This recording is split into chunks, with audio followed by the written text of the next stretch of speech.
Namun badhe pinanggih lan Kakang Kebu Maruta. Ketemu kula mana? Leres. Sawise ketemu, namun badhe nyuwun miterak. Menapa to darunanipun ngantos Kakang Kebu Maruta sakmenika dados senopati Bali. Balui tiyang-tiyang ing Pasundan nanging badhe ngrebahaken negari ing Mojopahit. Kabeh mau wis dadi tekadku ya. Rikala semono aku urip ana ing Mojopahit pancen ing mulya. Ora kekurangan samu barang apa wae. Ning areng aku ngerti jebul mulya kowe ancek mangkene wong tuaku.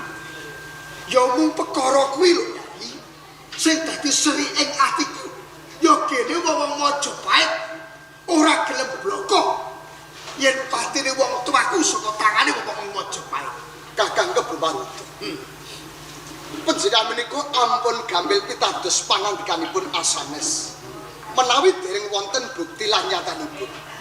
Kula saged mastekaken menawi tiyang-tiyang ing Pasundan menika ngracuni dhateng penggalipun Kakang Kebu Maruta supados njolo ninggalaken dhateng sumpah prasetening prajurit kersa kalabri dhateng Pasundan nanging badhe ngrebahaken negari Mojopahit. Imut Kakang Kebu Maruta. Yayi. Ora mergo aku ora gelem sablo kelawan Mojopahit ora nanging kabeh mau kasunyatan. Tur maneh yen aku sih cumandhuk ana ing Mojopahit nganti selawase urip dadi kesete Brawijaya. Ning yen aku sabelo kelawan Pasundan siji aku bakal jumeneng adipati, bakal mulya, saya wibawa, saya kuncang ana ing Nuswantara. Mojopahit tak lebur, pemerintahan tak ganti ana ing Pasundan. Kakang Kebu Maruta, Kakang Kebu Maruta. Menawi ngaten leres pangandikanipun para sarjana sudarwaning budi. Ingkang jalari mendem menika mboten namung tuwak kecebung lan waragan. Nanging kalebet palenggahan wanita ingkang ayu ugi bondo lan donya. Menika saged saged mingkiraken kiblate menungso. Tuladipun Kakang Kebu Maruta. Nek jenenge menungso kuwi kudu budidaya. Lan menungso kuwi kudu duwe kekayuan. Kekayu aku pancen kepengin jumeneng adipati. Aku kepengin ratu aku bolo ratu ana ing Nuswantara. Kakang Kebu Maruta. Sasampunipun kula mirengaken pangandikanipun Kakang Kebu Maruta saged kula mastani. Menawi panjenengan menika kaselak barang ingkang melok kesusun malak enggal muluk. Nanging dereng kinantenan sedaya kula saged nyuwargaken dhateng gesang panjenengan. Ibu monggo sesarengan lan kula wangsul ing Mojopahit ngrangket bandhanipun Sri Paduka Loka ing Pasundan. Malah kosok balen ya. Aja mok pajutke nggonmu merangi wong saka ing Pasundan. Kowe becik, yo manungkula kelawan aku. Ngrubuhke Mojopahit bakal mulya urip ana ing Pasundan. Kakang Kebu Maruta. Kula jejeripun prajurit. Kula ngugemi sumpah prasetaning prajurit. Sisa-sisaning gesang kula tetep kula abdikaken wonten ing negari Mojopahit. Yen ngono kowe ora kena tak eman, tetep fungsi wewene Pasundan. Kula dudu sapa-sapa musuhmu aku kebunuh. Menawi menika ing panjenengan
kowe. Ora ngono muni kok pisan kok. Ceng kok liyane ra. Apa maju terak kucing? Ngono apa iki? Wis apa kok? Ora ketok. Pasukan. Sekretaris sinten? Iki bendera kula sampean petani. Yo tumane akeh. Pateni. Kamu pernah sampe nomor ngantem Lho ngatemne sampean buktine niki. Lho, buktine sampean betok kapak ajeng ngapak bendera kula. salah-salah. Katune iki. Lho, Sampeyan aja digor kayu iki. Ini lebih dikit punya. Loh, lah niki kuli mandu nungi kok. mau pripun? Perkarane pripun? Lutung. Dudu lutung. Monyet. Itu semua orang pati ini malah. Tulung. Sampean nebak Sing nulungi aku kok. Sampean. tapi sampean iku kliru. Alah kesuwet jatuh sisa. Bapak jase. Ono lutung barang. Tulung. Pateni. Dadose wau jenengan niku badhe nebang kayu. Nggih, ada suara tulung. Lah sampean tulungi Kula medhot jurang kok unggah. bendera kula. Waduh iki wau berarti boten sampean iki. Mboten. Nanti pripun iki? Wis sampean omahe iki saya. Tulungi kok. Nggih. Jendol.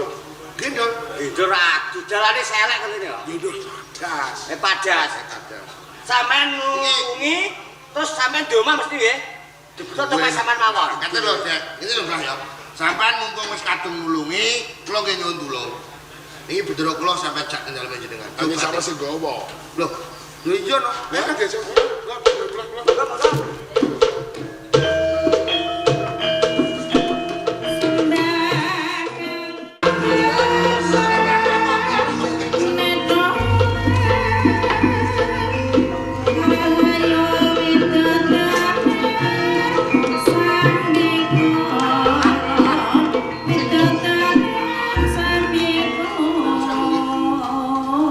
Masuk ke negor kayu.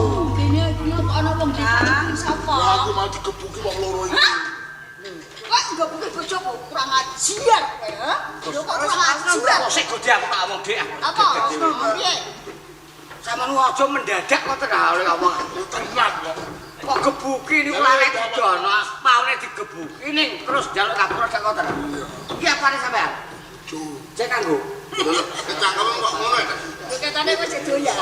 Nyuwun sewu, Dik. Itu Iki mawon wau jedoyan. itu salah paham. Piye, Lek? Kula kira niku lak niki wau kang badhe merjaya pati kalih bendera kula. Pateni. Jebule niki sing nulungi. Ngoten. Kowe bar kobong. Mboten sambil gelap. Ambutmu. Oh, wis mirang. Potonganmu, hak. Hakmu.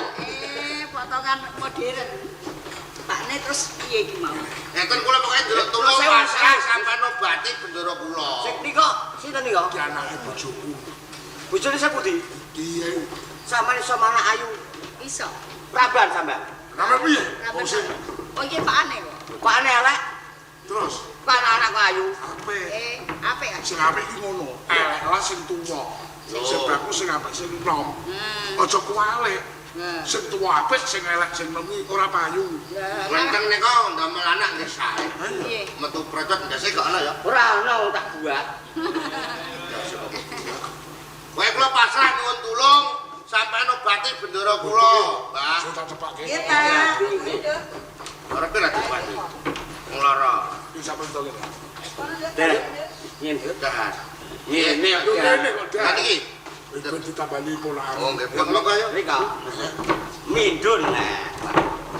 Kabar nggih, Den.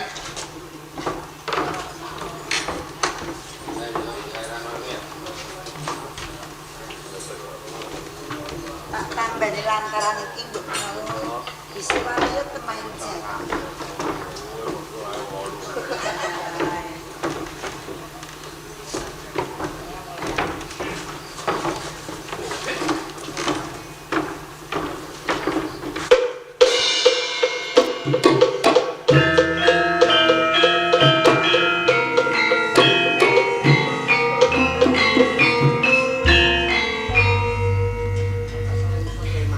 Iki dia Inggih.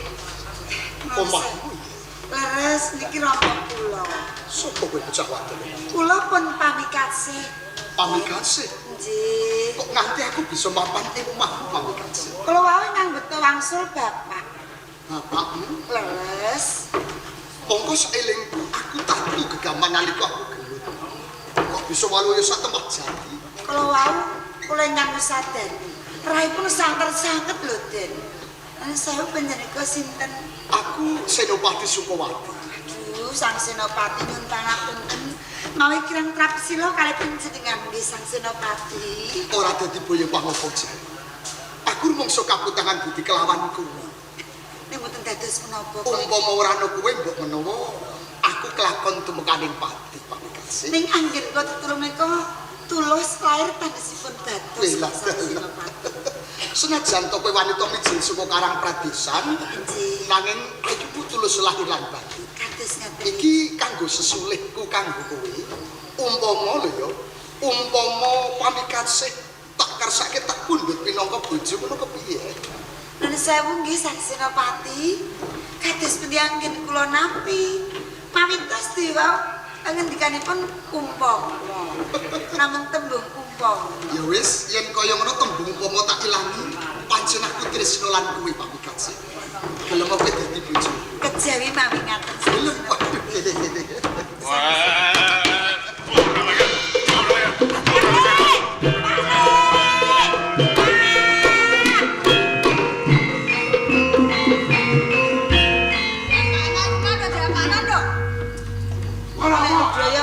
Aku ngewangi sampean ya, Pak. Kae lho anak manam sira karangkul meten dhewe terus piye urusane? Lho kok delok lho. Sampeyan wong tuwa ora bertanggung jawab piye kan? Kok sewu nggih adik kula ngepil entek ya ngoten niku. Aduh, Iku ada sampean. Sampeyan iki sampeyan tak bantu ora matur nuwun. bantu apa? Pamikaze iki anak perawan, bocah perawan. Ora perawat iki Sampeyan iki wong lanang sing ora tanggung jawab terus piye sampeyan? ngerti nek ora tanggung jawab. Sampeyan iki RW ning ati isin karo masyarakat piye? Era RW. Sadure RT lho sampeyan. Kuwi nek bojone ora ali arep pangkat bojone. Lha apa lho? Ya. Lah kuwi paling cilik, aku lingsem aku. Bisa. Lho kok kan delok kan tangane anak kan. Wis dirakole grup kok ngebedeki. Ya lah nek gedung tewel rasane. Gak malah dijang. Dhewe. Gak malah dijangan. Iya ngono ngejak bantu lanang. Mau wis sampe jalan tewel wae. Nah, nek biyen paling aku hobi mabuk. Aku saiki wis tobat. Hobimu apa? Ana pokok dhuwur dilarang sapa Lho cecok ngene. Wis bingung meneh. Lho sewu. Alah. Kula kebangge sampean niku ngeten sak dene juga. Ngapal bakat. Lo golek ketobok sing nambani anak kula niku. Jare sampean iki sinten? Kula menika Senopati Sukawati saking Mojopahit. Lho Senopati Mojopahit. Betul-betul aku gak iso. Aku lho anake Camat Gabus. Iso ae. Gak bos ndi. Yo Gabus ngono etan. Aku lho anake petinggi Mbak Romo. Iso ae. Saiki akeh. Akeh wong ngapusi sandangan ngene ku. Niwa. Iso nyewani dukun nganten pirang-pirang. Ora ana dukun. Sampun. Menawi Kakang Joko Lodoyo mboten pitados, menawi kula Senopati nggih. Monggo perangatane Mojopahit niku sampun kapacak. Sinten kemawon mboten mawajan. Ingkang wantun tumindak daksulan prabote negari Mojopahit badhe nampi Widoro Gandeng. Lho niki Iya napa? jenenge perkara lho. Enten napa-napa tunggak. Ora nggih. Kula boten melu. Prajurit, Lodoyo sisa hukum gantung. Sedih kok jauh. Pripun? Sinten ingkang dihukum gantung sinten? Kowe iki prajurit kok ngene iki piye? Prajurit to malah baji. Ingkang dihukum gantung sinten ngomong kalih kula, Den. Lodoyo. Dadi kowe. Sing tumindak luput Kowe iki sapa? Kowe ngene diguyung ganti yo lho. Roh kowe. Senopati oleh. Alah Senopati cakep ora. Niki ki Kebu Senopati. Nggih, Senopati. Nggih. Ditepungan. Bilih Bendara kula Senopati Senopati Sukawati. Kanjeng Sukawati. Lah sampean Senopati sinten? Kula suka dan duka. Senopati Senopati niku agak duka.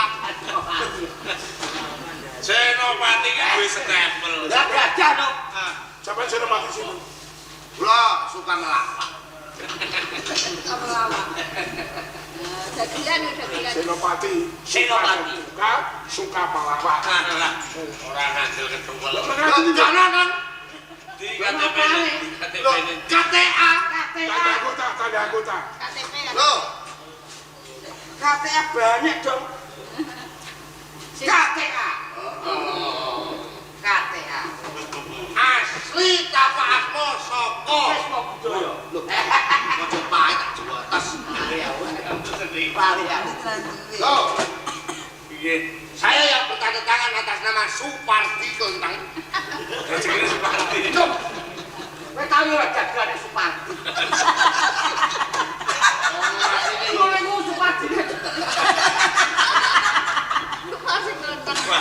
Iki Doro Senopati kula nyuwun pangapunten Doro. Ya Kang bener Kang. Den Nggih, sampeyan niku Aja salah salah kuwi loro. Ora mung gawe kunci wae bendaraku. apa? Sing loro kowe kok nggo sego gandul akeh men. Kowe barang ngono.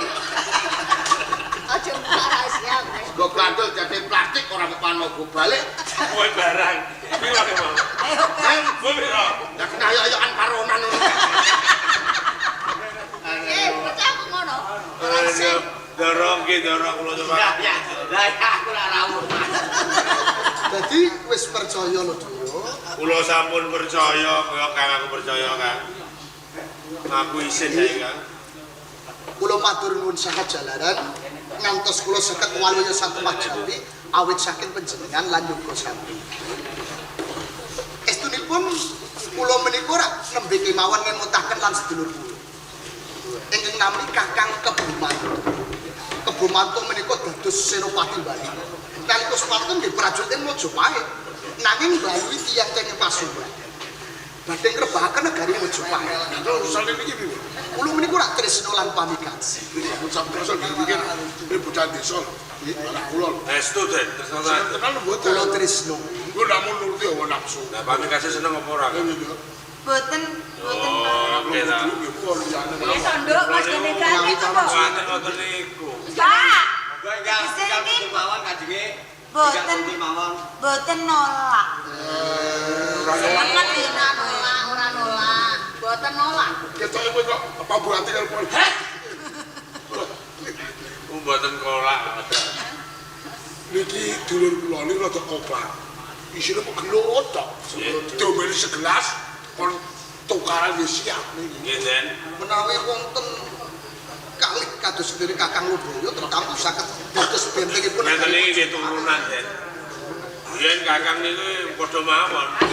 Apa diselit sepeda ngoten rebek. Oh, plek lho. Hubungan sing ketok anu rebek. Nyuwun sewu kula tangan kau nek wonten tiyang kalih kados ngaten pripun saged dadi napa? Dadi bentengipun negeri Kliru jenengan.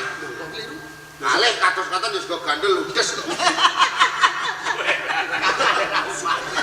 Siji yang entek naban kok loro. Monggo musuhe negara Mojopahit kok tiyang-tiyang masuk. Inggih. Kalebet Kakang Kebumanto. Iki lho. Kuwanenmu diadene karo Gusti. Dibane gelutan sisa sebelah aku diparani wong. Bayar dendam bukan bola.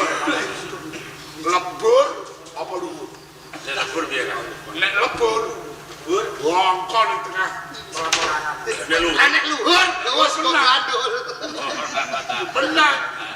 Jadi wilayah negara. Estu Den. Bener Kang. Nganti sampean seneng kalih anak, kalih ponakan kula pamikaji. Sampean duwe musuh jenenge Bumaruto. Bumaruto. Ludaya musuhe Den. Ane, Kowe kok mar gempangan le. weteng semene kok telak. Telak kok melak aja sego gandul tak pikiran. Aku iku nek Bumaruto malah kebo busuk. Wis Bumaruto iku nggone ning ndi sampeyan. Aku lawang buka, aku tak playu kok. Lawang pripun saiki sampean kula tangleti. Sampean badhe matur sisiten Ke Bumaruto. pun ngertos kapan panggonane. Ya urung. Ane mlayu. Jadi kebat keliwat. Kadung emosi ya Kang.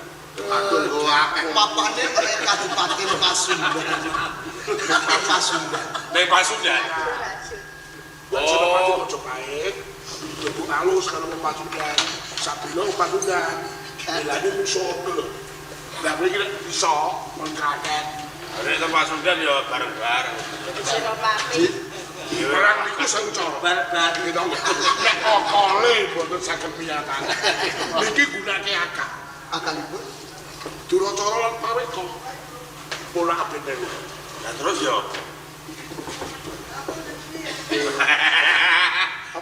Apa? Ora dulu. Oh, ya padha sekali. Iya ya. Pamikatsih. Pamikat. Dadi ora ndek Mas niku to. Oh, dadi delok lho. Ora manut delok. Iya. pamikatsih apa ora kabut. Nek mulut daya ora kuwowo. Wis sing maju. Gunake Duracara lan Paweka. Nggih, Pak, kula tresna kalih Sang Sinopati Sukawati kula sakit. Ben weruh. Leker gendonge Pasundan kekuatane kaya apa? Ngoten, Pak. Aja sebelah mengko aku sing jabang ya. Pangestri Namun dhereaken. Ah, kalau pamit.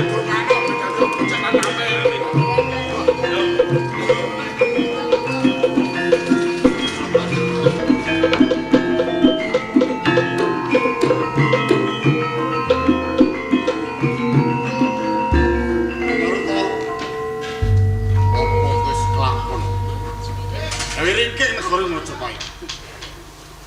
aja wasran sumelang. Mojopahit dina iki ana ing tangan. Tak kira sedina maneh Mojopahit dadi panguasa. Bener. Wis tenan.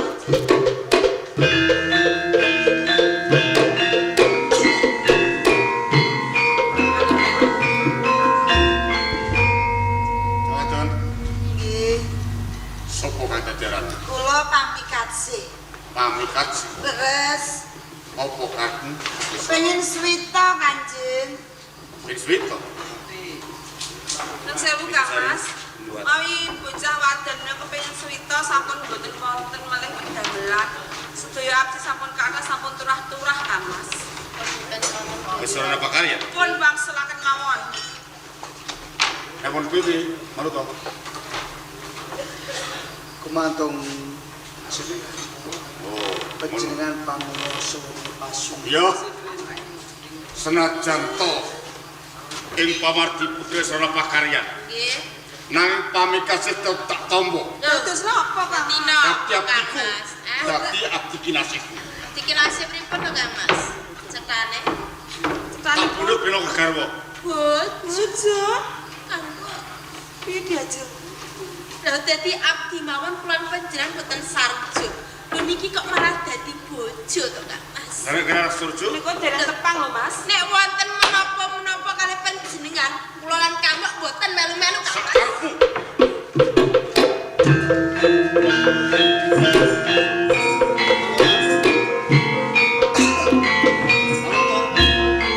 Sedina maneh Mojopahit ning tanganku. Saiki tak jaluk Pasundan tak jaluk. Pamikatsih kok jaluk tetep tak kukui. Musuhmu dudu semana. Monggo. Maju.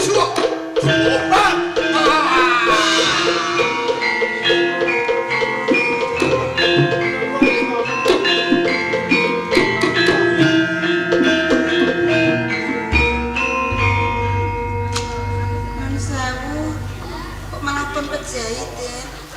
Jalaran aku sing pengen dadi panguwasa. Oh, ngaten. Saiki panguwasa tunggal Pasundan aku. Kowe gelem tak bojo. Mawi ngaten kula mboten kawratan. Tenan. Kula saged. Dadi kowe gelem. Matur suwun ya niku. Calon garwa Prameswari.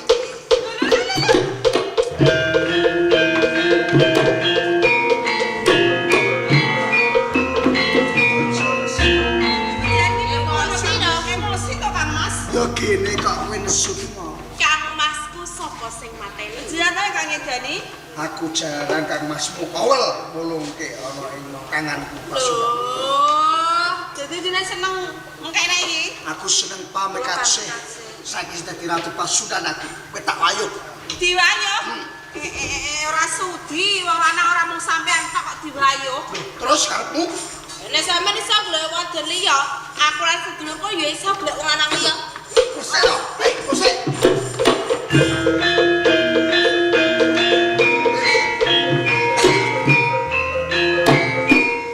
Ojo digagas. Sing wigati kowe dadi bojoku. Lungguh ana ing kapramasmaran. Kanjeng Dipati anyar-anyaran. Kula kok ngomong kali penjenengan lho. Gumunmu kontina.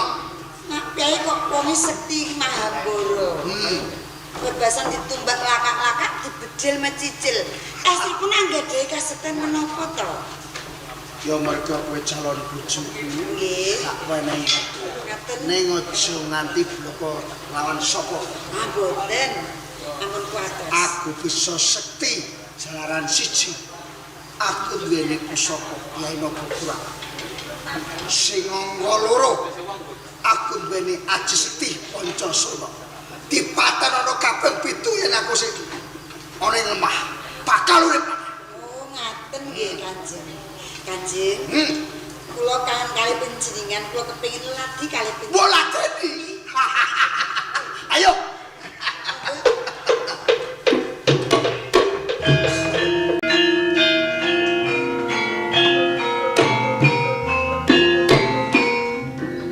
Wong pinter ning keblinger. Rumasane aku tresno. Pusaka tak colong. Rasake kowe.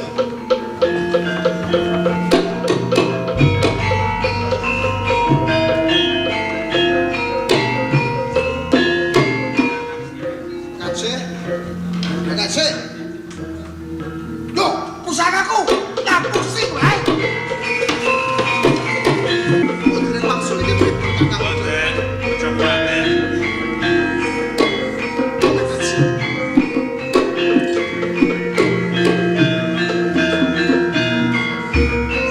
Tasih utuh kok Kang Mas, tasih utuh. Aku ki semenang.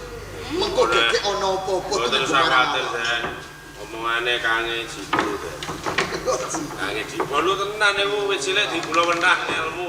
Lah kepiye usanane Pak Kajeng? Istananipun jebul Senopati Kumarteni anggadhahi kasekten.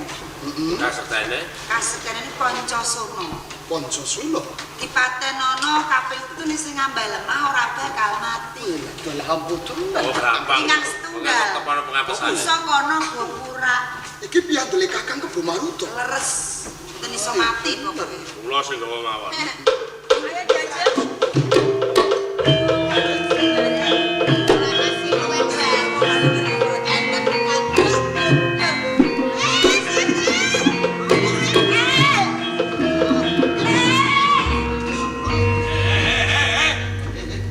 Duweku, Pak Lek. Sek, duwekku wis bopek kok ya. Duwekku boyok saiki wekmu tak oyok. Iya. Soale ana babon horeng iki lho apa? Iki lho apa? Ya tak sate apa piye? Mangsa aku dadi. Iku ponakku, bojone ponakku. Alah, bojomu dioyok ponakmu genti bojone ponakmu. Kaya anak sing seneng rebut wong lanang. Dadi kowe kuwi males to. Ya ya to. Kowe ora ngerti to iki Ndara Senopati Majapahit. Alah, Jet.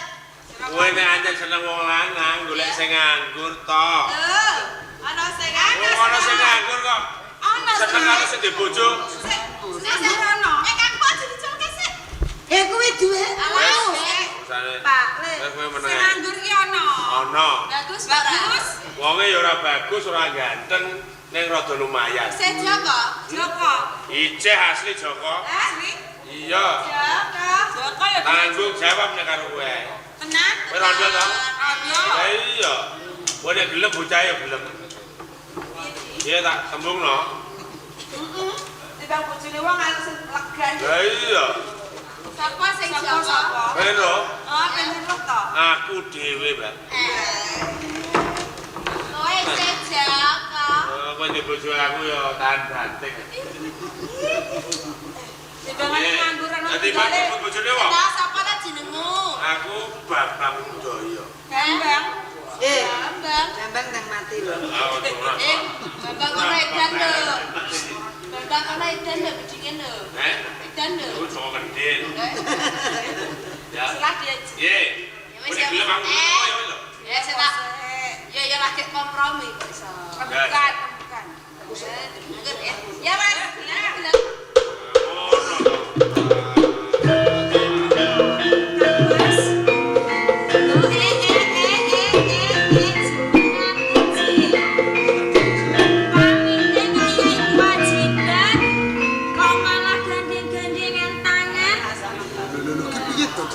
Lah niku nyatane. Diajen. Kene aja kleru to. Apa? Iki sing nyambung marang nyawa. Iki tenane garwaku. Dadi sampe mau deboso. Wis Syukur. Balik. Lu sampean lek kok malah nyukur ki Iya lho. Iki jenenge pilih-pilih tebu keluru sing boleng. Lah, lah timbang sampean diralung iki. Yo aku lebih ngumbah lho. Bener aku ngumbah ya edan. kene. Saya ning pasar sih. Di laundryke dia. Suwase kene. Aja koyo ngono. Umpama ora ana pamikasan tok Pun ngaten mawon. Nek ora gelem kula pek dhewe. Kula pek Bener omongane Sukawati. Iki nek ora ana pamikase ponakku mati bojoku. Wis aku gatan lah kowe. kok malah kelakon kelangan selawase umpama ora ana pamikase. Lah iki ngene Dirjen. Mergo gedhe tresnane pamikase lan aku ya kaya ngono. Sliramu bakal tak wayuh lan pamikase. Ngoten. Kanggo kanggo Jenengan tenan wayu. aja pahit iya. Nek mboten purun nggih ponten. Kula nggih ngatasi kok. Wes, kene urip sing rukun. Nah, sing rukun aku. Kaya bojoku iki lho rukun. Hei!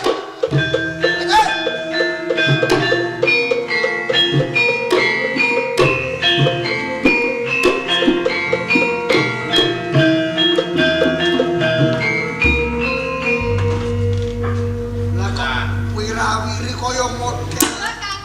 Ya, Cek. Ana tempe blak-blakan ya. Karepe. Saya ku turu dhewe gede banget. Kowe pamer. Lho iya lho. Entuk bocah desa pamer. Desa langsung. Kowe aja menyek aku wong desa. Kuwi mung pegaweane golek klopo. Aku iki wis setengah desa, setengah kutha. Lho kok iso? Cedhak karo Senopati. Sukawati. Iya. Desa ora apa-apa, sesuk tak tukono sandangan sing apik. Penting wong iki ora ada Ya sampean. tukakno. Dari kowe genti. Oh, iki jajare aja. Jare. Bapak iki tadi. Kakang Baru Sukawati sok dipun sawah. Rawang panjenengan sampun boten wonten. Monggo sakmenika kelenggono ing Mojopait kemawon. Nah, eleng-eleng kok Maruto. Timbang aku mbok kowe Mojopait luwih becik dadi batang. Menawi ngaten kelam.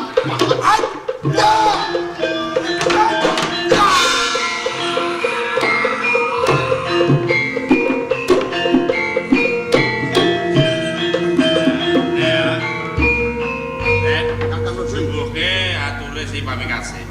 Nek pancen iki duwene si Pancasona, ora kembah lemah. Sampeyan Sumbari mesti bakal urip. Ning mengke Oke. Kebo Maruto.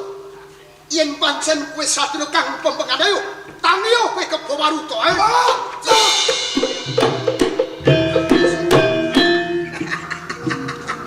Pancasona wis katon iki lho. Ora ketut. Ah, Diurus kok. maju.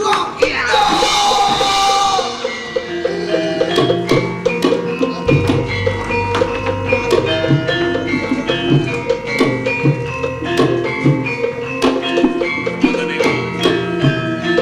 Dadi pengepesane Pancasona niku nek ngambah lemah disumbari ping 7 tetep urip. HP niku wae ditemasane ndur cagak listrik. Nah, kesetrum, garing, ora iso ngambah lemah. Mati. Dadi anjang-anjange cagak listrik. Iya. Biyen ana jaga listrik. Pancen ambuhe Aji Pancasona ki kaya ngono.